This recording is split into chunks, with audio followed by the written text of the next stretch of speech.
This is TWiT. Tech Break is brought to you by ACI Learning. 30% of ACI learners are MSPs. Practice labs are the perfect place for your team to test and experiment before deploying new apps or updates without compromising your live system. Fill out the form at go.acilearning.com/twit for more information on a free 2-week training trial for your team. The Surgeon General, Dr. Vivek Murthy, says social media may harm children and adolescents, a profound risk of harm to adolescent mental health, urges families to set limits, and governments, the Biden administration's Surgeon General, let's point that out, called on tech companies to enforce minimum age limits and to create default settings for children with high safety and privacy standards. And he urged the government to create age-appropriate health and safety standards for technology platforms.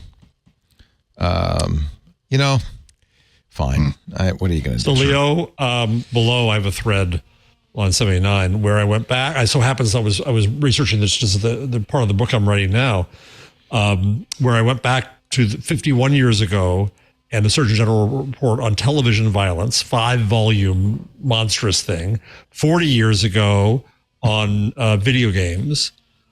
This and then, is every few decades. Ones. Yes, and they're all the same. They all end up the same. And then the interesting thing was Professor Corn Revere, who's a really good First Amendment scholar, had a really good post about the a video game one that went to the Supreme Court. And you see the First Amendment lesson, and it happened again and again and again and again. And it has to be retaught. And so in the Supreme Court ruling on Brown, California, versus whatever entertainment company it was, there's a quote that gets reused now constantly about the First Amendment.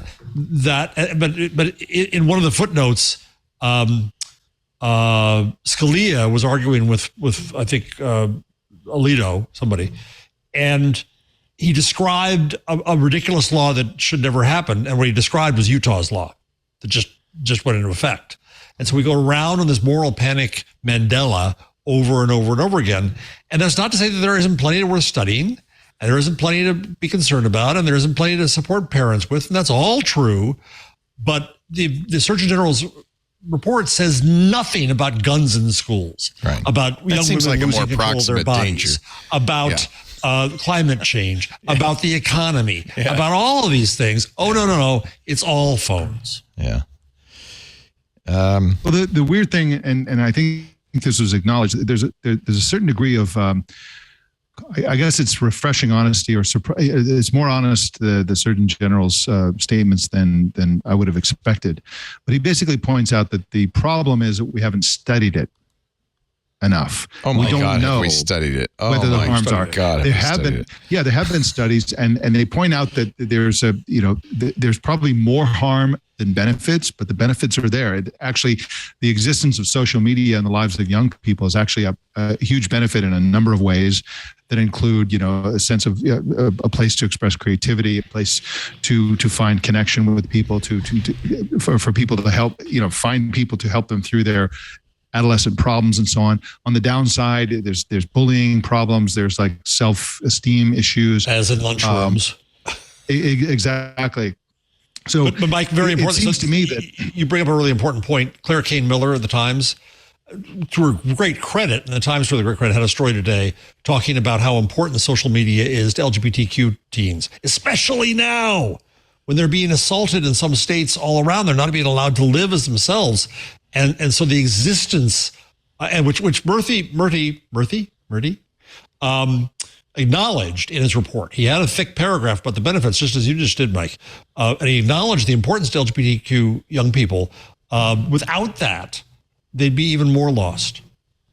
I mean, doesn't it seem like the other piece of this is to suggest that social media either also harms adults and parents, or that they are actually one of the leading causes of some of this harm and abuse? Because, adults and parents tend to set the norms and the behaviors for their kids, and to assume that kids should somehow develop, some sort of moral clarity or alacrity in the absence of those examples, seems to ignore some of the fundamental distortions from social media. In fact, I think they do exactly that. You see a fluidity of movement of younger people from one social network to another for various reasons. True. I mean, you saw people rushing to Snapchat because years ago because they could have a group of interact with 12 people instead of 1,000. Actually, now right? Discord is that for a lot of teens. Exactly.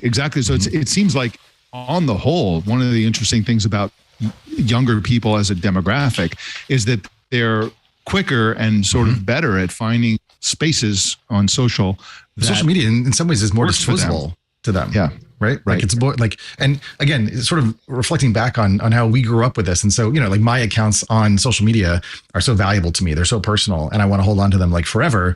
I think what I see this is true in a lot of other communities, is kind of a willingness to abandon or let go of, or just kind of use disposable identities, constantly. And especially earlier on, I think one of the things that's interesting about this report, and this is a constant conversation that I just do not know how to square with, American conventions, values, and laws, which is causing social media platforms to be better at identifying young people underage and then restricting their access and use without some sort of identity regime that requires everyone, every kid basically to have an ID that is attached to them somehow in a way that is completely against so many of the principles of privacy and security.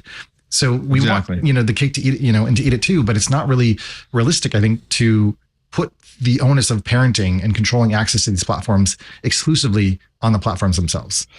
Chris, there's a great quote. I just read this paper today by Kirsten Drottner from Pedagogica Historica. I read all the fun things. Welcome to Wednesday. Is it in Latin? No. Is that a real library behind you? A one-line quote. On a social level, media panics basically attempt to reestablish a generational status quo that the youthful pioneers seem to undermine. You're right on target that it is about age. It is about generations. It's about parents either saying they're protecting their young people, or, as so much in moral panics, it's about hooliganism and vandalism and delinquency. And so it's either condemning our young people or protecting them because you don't trust them in that way either. And the young people know what the hell they're doing. And they're figuring it out. And you're right. There are us elders are not. I mean, I feel like the ways to, well, I don't know, I do have a role as a parent now. And, I do think a lot about how to equip kids to be in these media environments and to understand what is, if not real, just what is important about what people say and don't say. And, we've got a 13-year-old here at home who runs a Discord server. And I've had to teach them about being responsible as a server admin, because they determine who is in the server and who is not in the server. I would love to hear those moderation lessons.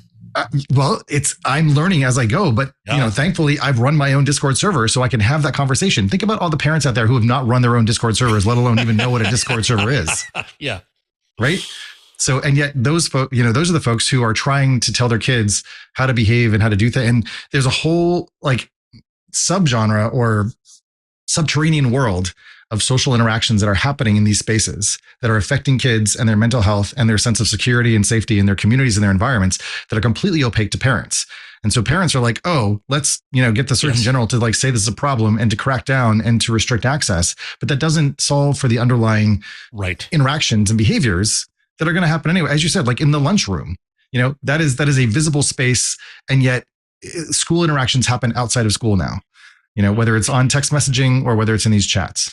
And so the vernacular and the language that needs, we talked about this earlier with ChatGPT being sort of a context provider for parents, where it's what is it that your child understands about social media and technology? And then what do you understand about social media and technology? And where are the gaps? And can you facilitate a conversation so that both can at least come into those conversations with a broader lens for what belonging in this moment means to that generation? Yes. Would that be useful? Or that sounds like what you were answering Jeff's question about what are the hazards of AI? If AI is prescribing parental... it depends on, the relationship that you want to have with your kids.